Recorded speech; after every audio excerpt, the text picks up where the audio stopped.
Hi everyone, welcome to this BFI at Home event. I'm really excited to be here today. My name is Cara Davison and I am the BFI Network Talent Programme Manager. I'm joined today by some filmmakers who have made films as part of the Uncertain Kingdom, and I'm really excited to have a chat with them, and hopefully you've all watched their films already. They are available on BFI Player amongst other places, so I would recommend checking them out. So I'm going to introduce you all and then maybe just give a wave and then we can get going. So I've got Jason Wingard, who's the writer-director of Pavement. Oh, And I've got Amy Binns, who's the producer of The Live Tree. Hi. Jason Bradbury, the director of Isaac and the Ram. And Stroma Cairns, the director of Sauna. Hello. Amazing. Okay, so I thought to kick off, it would be really good just to hear you sort of talk about your film, what's it about, and kind of why you were compelled to make it as part of the Uncertain Kingdom programme. So I'm just going to pick on you. I'm going to come to you first, Amy. So why we were compelled to make it? I met the writer-director Paul Frankel, and it was just around the time that the Uncertain Kingdom was announced, and obviously everyone was talking about it. And sort of wanting to apply, and he told me his idea, which I loved, and I really believed in him, and yeah, I was drawn to the project, and we decided to team up and apply together, of course never expecting that we would get it, and then we did. So the whole thing's just been pretty amazing experience. Right, and can you give us a little sort of bit on the film and what it's about? Yeah, so it's about a climate migrant who is working as a cleaner in an office in East London, and she has a sick son that's at home that no one knows about. No one in the office knows about her sort of background. Everyone ignores her. And then one day in a storeroom, she finds this kind of magical tree, sort of supernatural tree, which has some sort of strange healing power, which seems to have some effect on her sick son. And it's kind of about the relationship between the two and what happens after that. Brilliant, thank you. I'm going to come to Jason Wingard next. hi. My film is Pavement, and it's about homelessness. The film, I'd had the idea for quite a while actually, and so I was looking to get the film away somehow, and also because it needed quite a lot of special effects. It was quite a tricky short film to raise the money for. So I think we raised an extra 10k for our film, and I think that was necessary. The film is about a homeless man who's sinking into the pavement, literally sinking out of view, and and so basically we saw the Uncertain Kingdom and we applied for that and we were successful. Brilliant. Stroma. Hi, so my film is Sauna, which is a documentary set in a sauna in Lewisham. I kind of saw the brief for Uncertain Kingdom and came up with a completely different film and started writing it to sort of, it was like a backburner idea, but then it didn't really kind of work for me. And during the same time, I happened to be going to this sauna, and it was there that I realised that this was more, I was more kind of driven to make something about it, and I was more inspired by the people that went there. And it's just a small health suite sort of sauna and steam room in a gym in Lewisham, and there's a group of people that are regulars, and it kind of has become a sort of family there, and I kind of have been going from a year and a half now, and I just wanted to document all the conversations that happened there and how it felt so great to be part of a community. Brilliant, thank you for that. And Jason Bradbury. Thank you. I'm the director of Isaac and the Ram, which is a film that follows Isaac, a queer teenager who's kind of looking for shelter, looking for somewhere to stay, and he's kind of taken in by Hank, who's an ex-skinhead with a kind of violent past, and the film kind of charts their relationship and how they kind of negotiate that, and how they kind of ultimately find some sense of kind of shared human connection, I guess. And I met the writer Ed Cripps, who we met on BAFTA Crew, and we kind of instantly kind of connected over the issue of LGBTQ homelessness as something that we kind of both felt really passionate about kind of exploring. And so we kind of started working on the script before The Uncertain Kingdom, and then it kind of fit so perfectly with the like brief of the collection and their kind of ambitions. So yeah, when we met Yao Basoa and Brett Webb, the producers, we kind of applied for The Uncertain Kingdom, and yeah, got on. So yeah, here, and then we're here. Great, thank you.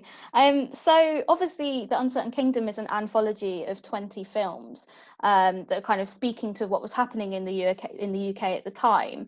What did it mean for you to make your film as part of that and to be going through that process with 19 other filmmakers, as opposed to just kind of making it on your own as like a standalone piece? Obviously you got to make it with in mind that it's going to be part of this collection. How did you feel about that, and how did that kind of I guess influence your process as well? Anyone can jump in. I guess with short films, you kind of quite often make them and you don't know what will happen with them, and you hope that they'll be in festivals and that they'll have a life online. But I feel like with Uncertain Kingdom, what was really nice about it was there was this like almost safety of like you could explore your idea with the freedom of like knowing the money was there, knowing that people would see it, and knowing that you were kind of part of a bigger conversation.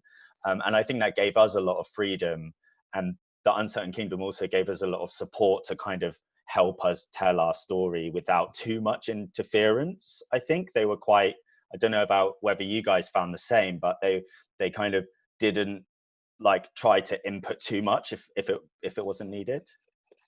Yeah, definitely. I found them really helpful, the producers, because I was doing so much audio. I didn't really know which direction my documentary was taking, but then they'd give feedback that was like, this is what we love, this is what we find interesting. And then it was like, okay, I'm going to take that. It was just really nice to have a soundboard, and like they still, if you wanted to go another way, they were really supportive with that. So yeah, I agree with that. Yeah, we got really good supportive notes from the producers that were involved. I think it's a great program, isn't it, to give people a platform to have their films screened as part of this anthology. And also all of the films are saying something. We didn't know what each other's films before. I think we only got links recently, didn't we, to all each other's films. Yeah. So yeah. I knew about their various projects, but I didn't know what the films were until I'd actually watched them. I've still got several to see as well. So do I. Still working through. But I think also from watching some of them recently, it's like now they can kind of talk to each other, it's like someone saying something similar to mine, and it's like a nice reflection of all these topics that come together. Yeah. And it's a really nice mix as well between documentary and narrative and experimental. So yeah, I think that they've done a brilliant job. I believe they're going to do it again. So yeah, I think it's a really exciting thing to be a part of. Great. And so obviously now you're releasing your films, and it kind of feels like they're going out into a very different online landscape, and obviously the world is kind of crumbling around us, which is crazy in cool. Many ways. How have you found that, and how have you found, obviously I know that you've been doing lots of Q&As and things like that and promoting the films a lot. How have you found that, and how have you found like connecting with your audience? Do you feel that you're kind of able to still I guess get across what you wanted to get across with the films originally, and perhaps have more conversations with people who've watched them? You kind of hand it over, don't you, at this point, to other people to make of the films what they make of them, So it is an exciting process as well, and you start to see the reviews coming out and how people are responding to it. And some things you agree with, and other things you don't. But that's part of it, isn't it? You hand your films over to people. Okay. Yeah, I feel like it's kind of been a bit weird because it's like, you know, I think it would have, if we all screened it together, maybe we'd feel more like it was happening, but it is weird that it's all online. But then I was thinking, you know, people are sat at home, they have the choice of when to watch it and to digest it in their own time, go back to it. So I think that's really nice that's kind of come out of this. I definitely missed.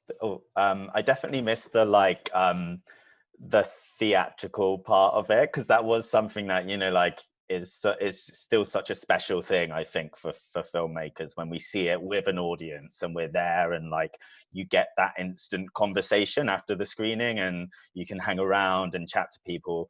And I think, you know, whilst it's like you do hear from like friends and like people that you're connected with, but I think it is quite rare to like have that kind of like a kind of complete stranger getting in touch, especially like maybe where it's still so new. I mean, maybe in the future that might happen, but I think that's the probably the thing that I'm maybe missing the most. But that's also good that we're doing these like Q&As, because I feel like that is also a platform where you can do that, and it does have the potential to reach a lot more people in this way. So and like, you know, access is much easier for people, especially if like you don't live in London or Manchester or something. But yeah. Thanks for that. So I want to kind of focus in on the films a little bit more now. Obviously, Jason and Jason, two of you here, you both made films that kind of cover homelessness, but in like such different ways, which is what I love about kind of how this program's been put together and what's come out of it. I think it's so interesting. I wanted to come to you first, Jason Bradbury, because you kind of chosen to focus on kind of hidden homelessness in your film.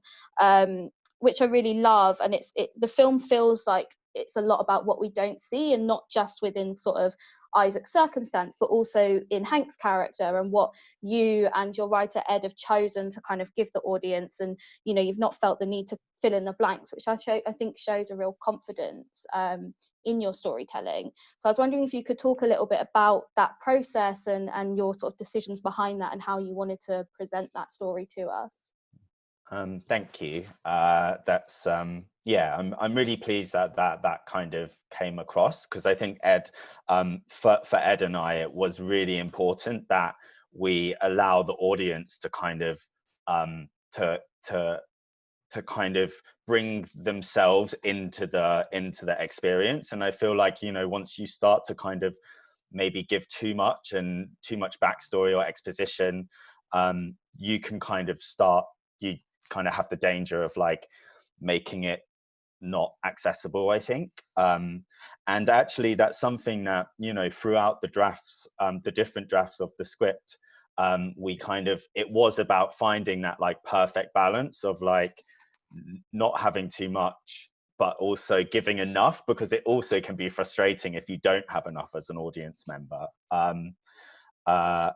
So yeah, I think it was really important, and I'm really glad that you picked up on the hidden homeless aspect to it as well, because I think that it is something that, especially for LGBTIQ people, is very much that's a big part of the experience. It's, you know, like sofa surfing, like survival sex, and all of these are kind of invisible to the statistics, and there isn't really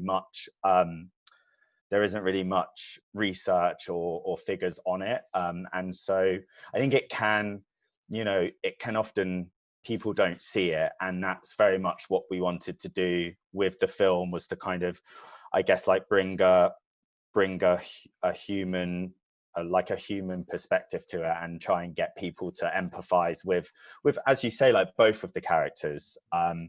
Because yeah, I think Hank is also someone that we don't see very often. We kind of, you know, we have quite a few films about like toxic masculinity and that aspect of things. But, you know, in terms of seeing someone trying to like almost like leave that behind, and the kind of like living with those choices that you've made. I think that's why I really loved Hank's character, and you kind of do see that, you know, they're two characters that have both ended up alone, and like with Hank it's through choices he's made, and with Isaac it's through no fault of his own, it's just who he is. And I thought that that was a really interesting way to explore the issues, I guess.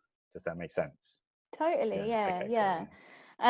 And I guess in turn with that, you've sort of made the choice to have quite minimal dialogue throughout the film, but then there's obviously like this exceptional score just throughout that and underpins everything and sort of conveys so much of the emotions of your characters. Can you talk a little bit about how you worked with your composer to create that soundscape?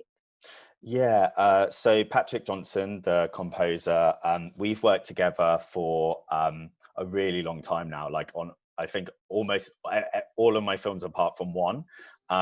So we kind of have this shorthand, and actually with our kind of working process is that he'll write the score based on the script first of all, so that we go into the edit with this kind of suite of music, that so that we're not using like temp music or other people's scores. And we've tried the process a few times, and I feel like with this one it really, like, he just captured the essence of the story and the two characters and this kind of slightly more like electronic fragile element that's that's for Isaac, and this like deeper bassy sound for Hank. And yeah, and actually it didn't change, almost didn't change at all from that initial thing that he did on the script. And I just love going into the shoot with that music, because I'm so, like, sound is so important to me as a director, and I find it just like such a great way to like center myself and like sit there and like listen to the music that Patrick's done.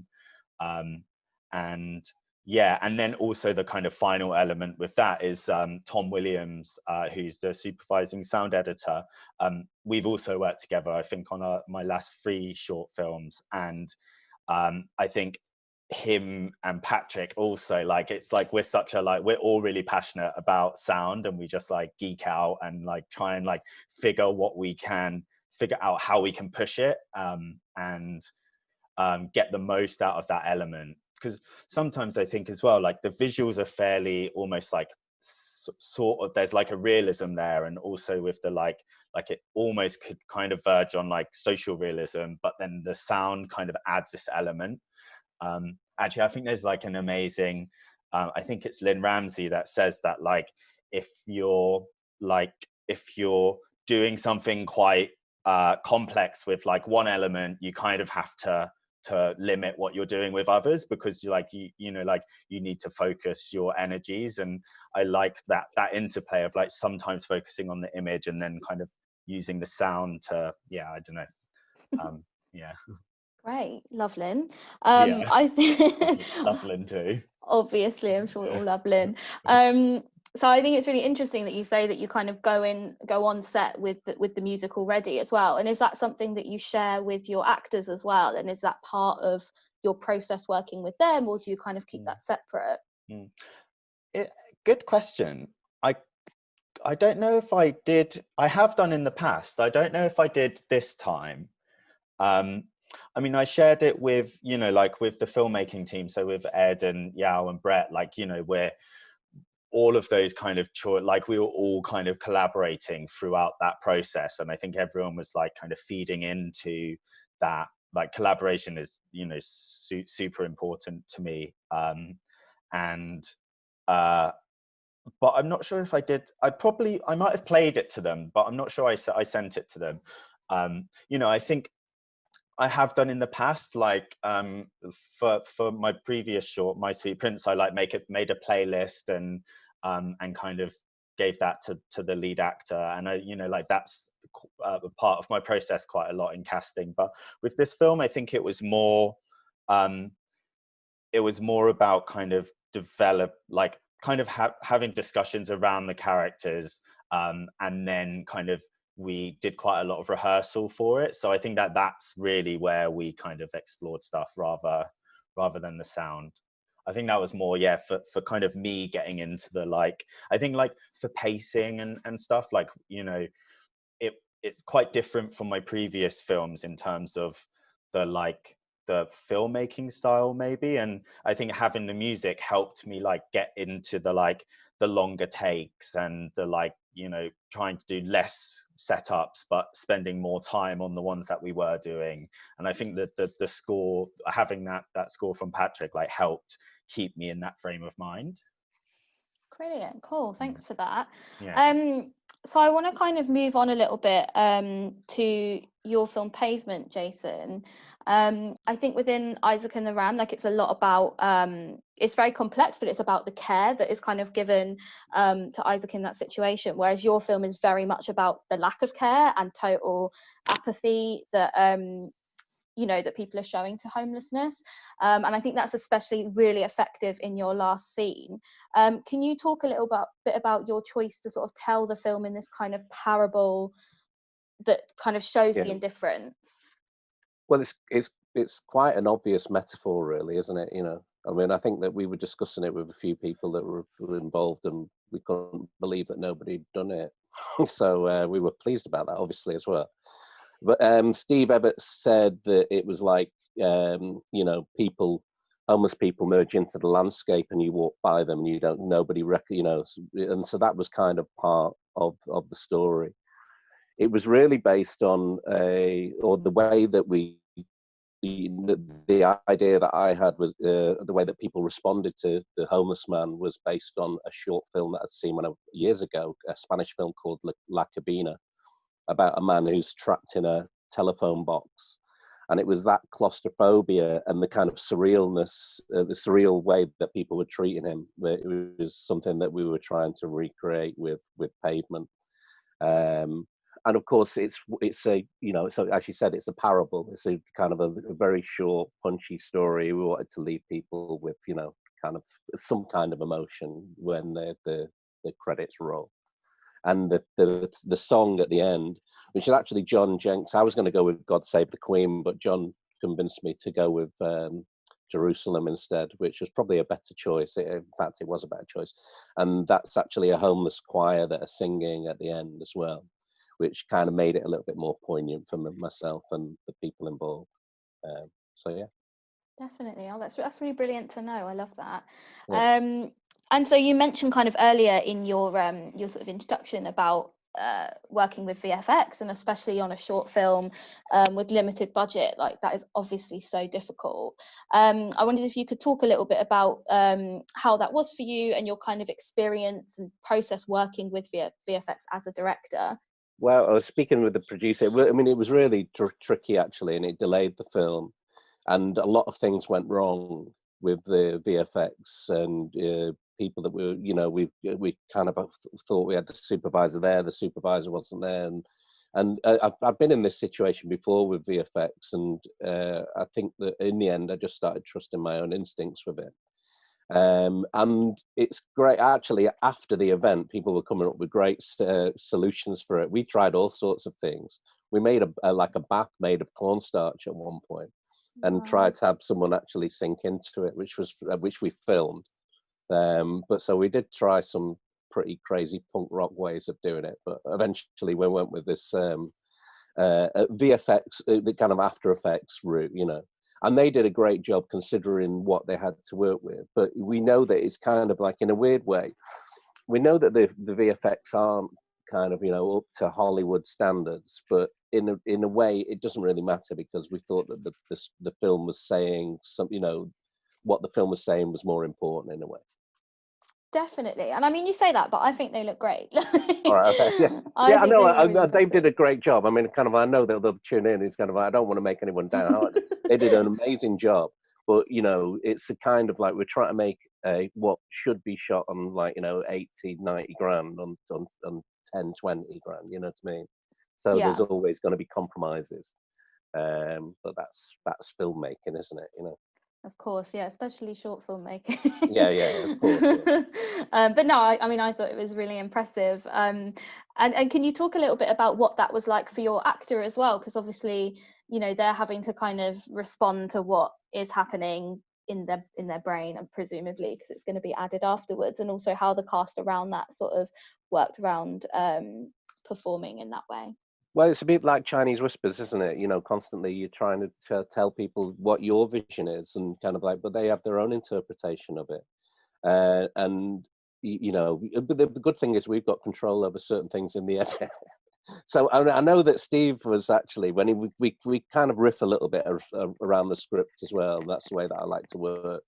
And his character was saying quite a lot at the front end of the scenes, and we kind of we stripped that back. I mean, he's a brilliant performer, and it was his interpretation of this homeless guy. But I felt that in the edit, you lost sympathy for him if he was saying too much at the front end of the scenes. It was nicer to have that middle section where you found out a little bit more about him, and then he gets to talk.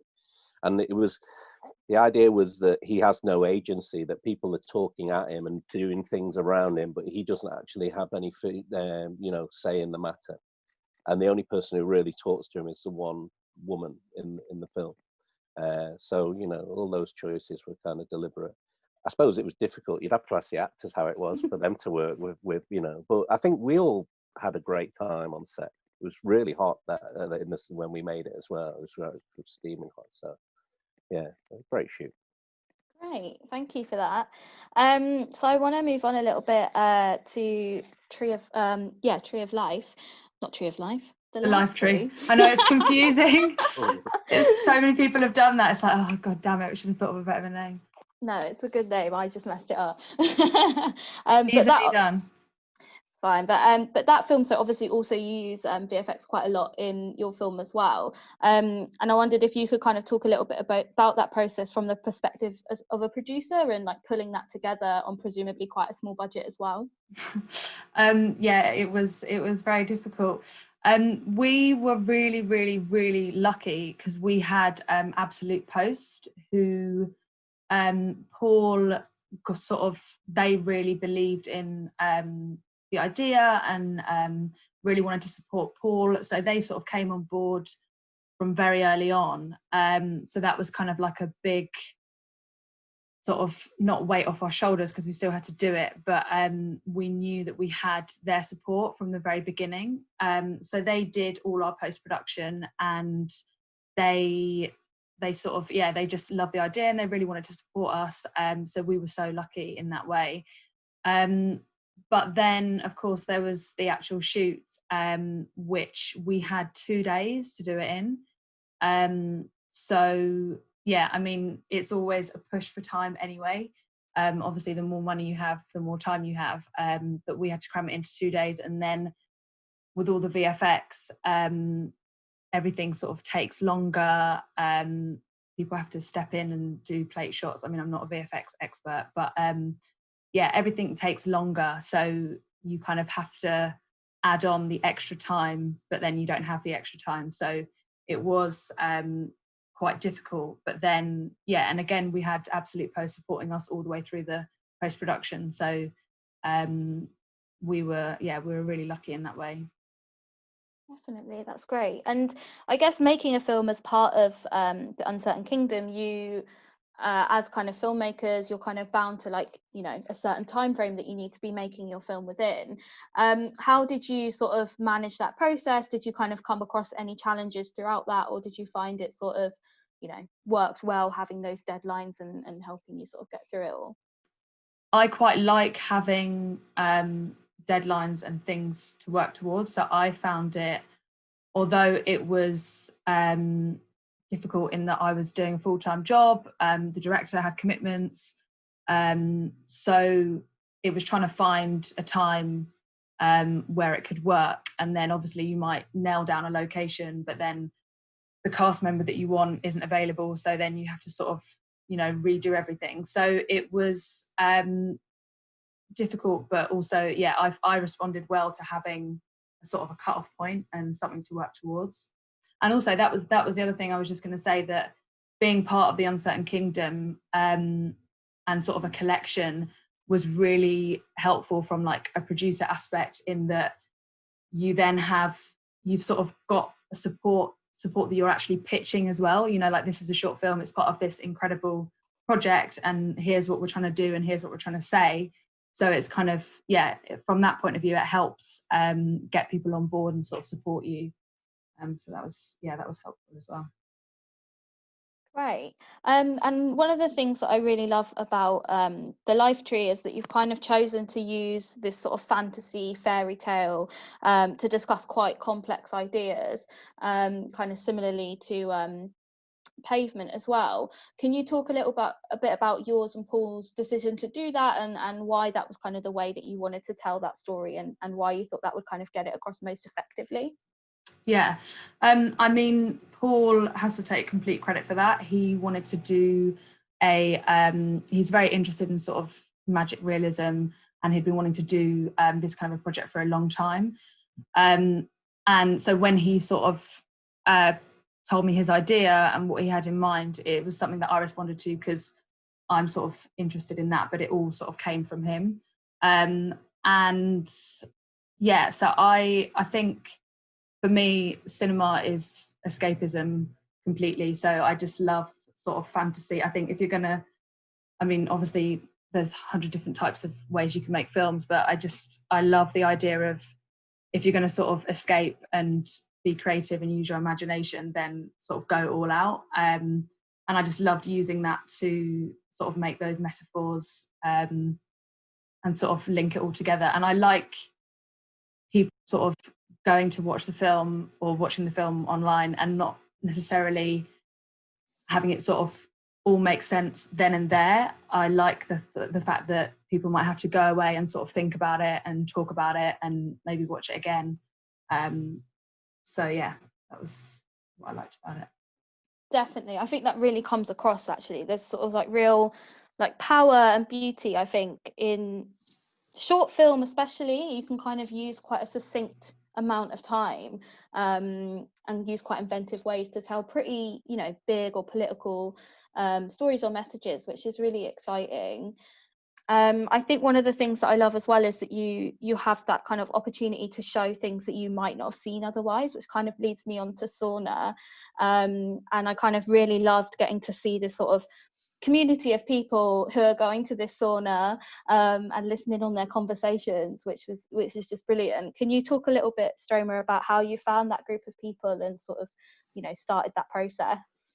Yeah, so I started going about nearly 2 years ago now, maybe longer, but I was kind of going just to hang out, you know, and like de-stress, and basically I went in there and I didn't know anyone. I just went on my own, and at first it was a little bit intimidating because they'd all been going for 5 or 6 years since the gym opened, so I was a sort of newbie. And then as time went on, you know, they're familiar faces because it's always the same group. I got to really know, there's like 3 women there that I'm closest to, and you just sit and everyone just tells their story, which is easy for you to kind of become friends because everyone's just telling you everything and you're there to sort of make friends in a way. So that was really lovely, and it was just an experience I've never had before. You know, I don't normally kind of have the chance to sit and listen so like there and then. So yeah, it was amazing. And then I started, the idea of the film was going to be following all of the characters outside of the sauna, and then you just reveal that they all went to the sauna at the end. But I did that and I filmed it all, we shot it all, and that was the whole plan. But then in the edit it ended up just being just in the sauna because it felt like you might not want to sit and wait, you know, it didn't feel powerful enough, so I just kept it in the sauna or in this health suite. Yeah, I love that decision as well, because I feel like, to me, watching it, like, it's like the idea of the sauna, it's like it's dark in there, like people are like maybe in their swimming costumes, maybe in a towel, like you're all a bit vulnerable, and I feel like it really like lends itself to kind of having those really open and honest conversations, which is obviously like what, you know, the huge strength of the film. Like I really love that about it. Can you talk a little bit about, I guess, sort of like weaving that story together, because it feels like it covers so much within like such a short space of time? it does. it was a really tough edit, really tough. There was so many conversations that I'd recorded because I just did audio first, and it was like I was doing it for 3 months, just going and recording, and only getting audio is such a good way to just have people talk because the camera's not making them feel insecure. So yeah, we had a lot of topics. I'd have it all out on my board, and it would be like, racism, Brexit, and like love, religion. It was just like, how do I do this? And in the end, it was like, you know what, I'm just going to let them say pieces, and it's just, you're just listening on all of them, and it doesn't need to necessarily be about one thing. And I think that's something that I've learned, that you can just kind of step away from it, and just let it be quite simple, and you take your own thing from it.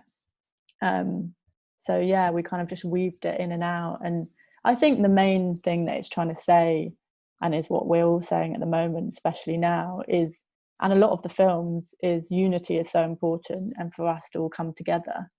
That was kind of my main, because I did an interview out of the sauna at the end, and that was the main inspiration for like wrapping it all up. And that's what JP, who's the guy in the wheelchair, who says, no matter who you are, no matter where you're from, we all just need to show compassion and empathy and love, and that's just what it kind of was about. Yeah, I love that, and you're right, like that's exactly what we need, like that sense of community, empathy, love for each other. Yeah, yeah, it's ideal for now. exactly. Especially now. Yeah. Especially now. So I've got a couple of audience questions that I want to throw out to you guys. So the first one is from Lucy on Instagram, and she's asked, how did you approach challenging scenes and themes in your casting process? So who'd like to pick that up? Can you repeat that question? I missed something like that. How did you approach challenging scenes and themes in your casting process? Okay. Well, we had the same casting agent, didn't we, Jason? Yeah, Claire Bleasdale. Yeah, she was amazing. Yeah, go on, you go first. Oh, Jay. no, you go on. Well, we improvised quite a lot during the casting process, so it was interesting to see what I want to kind of see the actors and kind of how they'd interpreted the script really, and what they wanted to bring to it. We had some great performers that we already knew. Steve had already worked with. Liz White was fantastic. And Tony Mooney, who's really experienced, and so all those everybody got it. Everybody knew what the script was trying to say, and so then it was kind of over to them. So it's a lot of fun, isn't it, seeing pro actors and what they bring to the work as well. I think that it was one of those pieces that everybody knew, everybody felt that they were pulling together in the same direction, really. We knew what we wanted to say. It was just a case of, getting it shot. I thought that for our particular film, equally as important to the casting was to get the location right. And that was really tricky, to get a location that felt like a corporate environment that you had control over footfall, and so that was kind of equally as important really to the casting. But the casting, the two leads are fantastic in it, and the supporting cast played it exactly the way that I wanted them to play it in the short.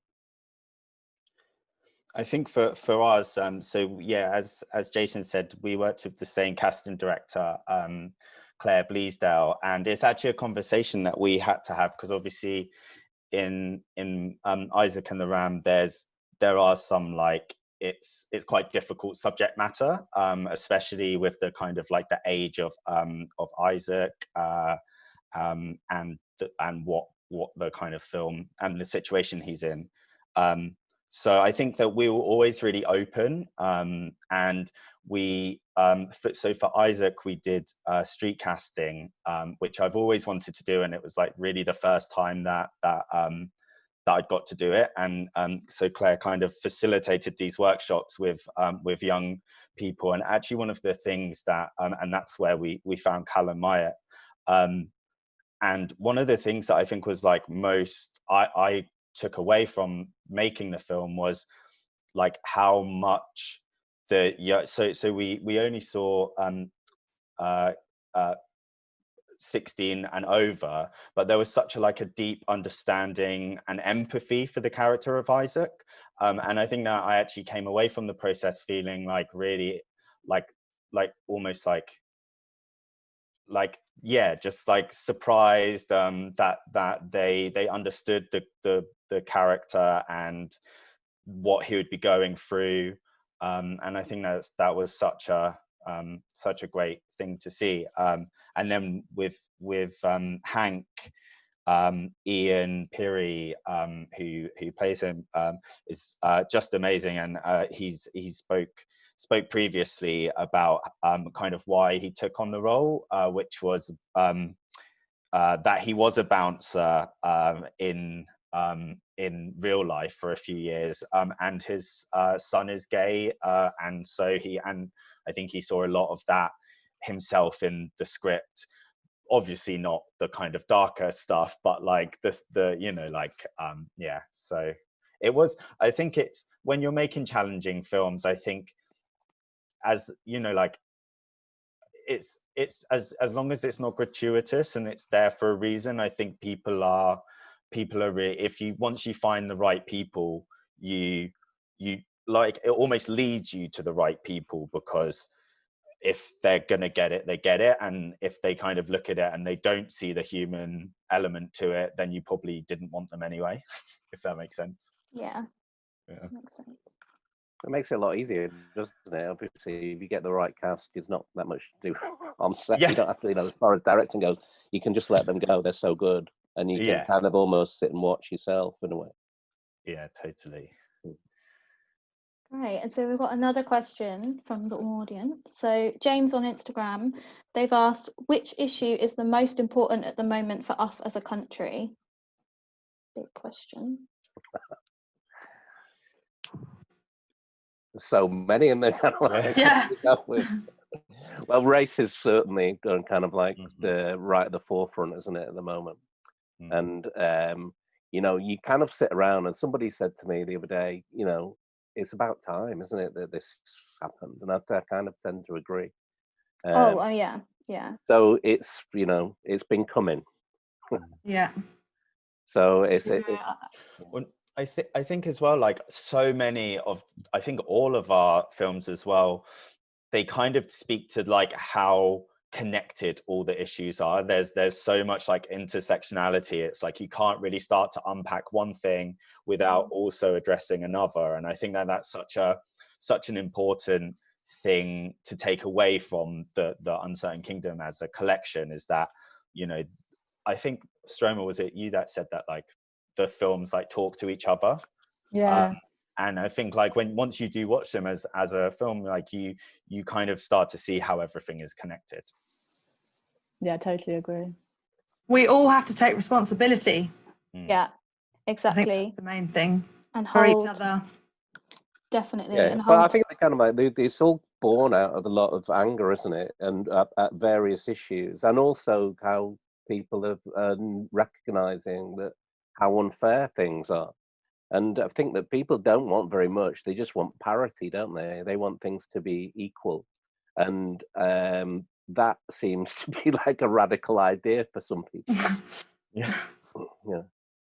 I think definitely. I mean, it's also about, it's on us to hold to account all of the kind of, everything everyone has said in the last few weeks, every kind of black square that a corporation or institution has posted, and make sure that they do follow that up with action, and it's not just performative at the it's time. not just for now, it's forever. Exactly. Yeah. Cool. So I wanted to kind of round off and just sort of check in with you all. I guess have a hit, I want to hear what you're working on now or next. Maybe you're not working on anything right now because of obviously, obvious circumstances. But if you're not working on anything, what are you watching? What's kind of feeding you creatively right now is basically what I want to know.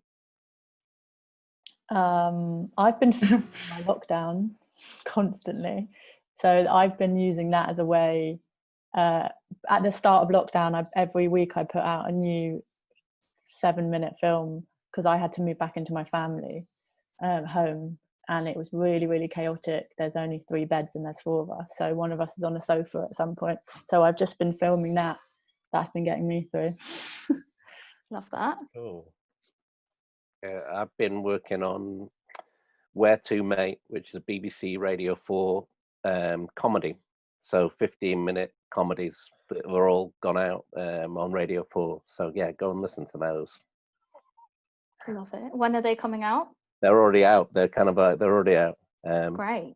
And it was called, in The Guardian, a mix between, it said if Alan Bennett did Taxi Driver. So that's a good quote.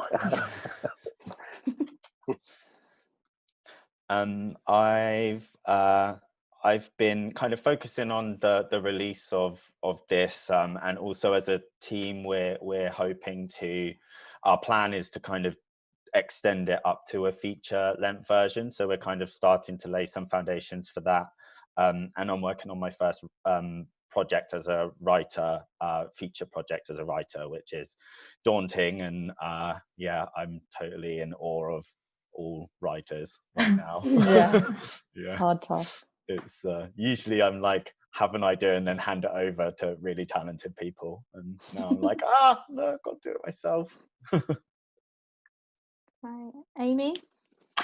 Yeah, I'm just kind of waiting to see what happens, what things are going to be like after coronavirus. I've got no sort of like concrete work that I'm going into, but I guess it's just been nice to kind of have this time to do sort of like your own creative stuff that you wouldn't have normally have done if you weren't in lockdown. So I've been doing a lot of sort of stuff like that, and also of course lots of movie watching. I think there was a phase of like 4 weeks where I watched a film a day or something. So yeah, I'm a pretty restless person, so I'm always finding stuff to do. So yeah, it's been fine. Brilliant. Well, I want to thank you all so much for joining us today. It was really great to hear from you. Thank you. Yeah, it's been great. No worries. And thanks for everyone else who's watching this. And if you, like I said earlier, you should check out the films. They're on BFI Player, along with 16 other films as part of the programme. So there's lots to be watching. There are more events coming up for BFI at Home on the YouTube channel. And please remember that BFI is a charity. So please consider donating to the BFI if you enjoyed this event.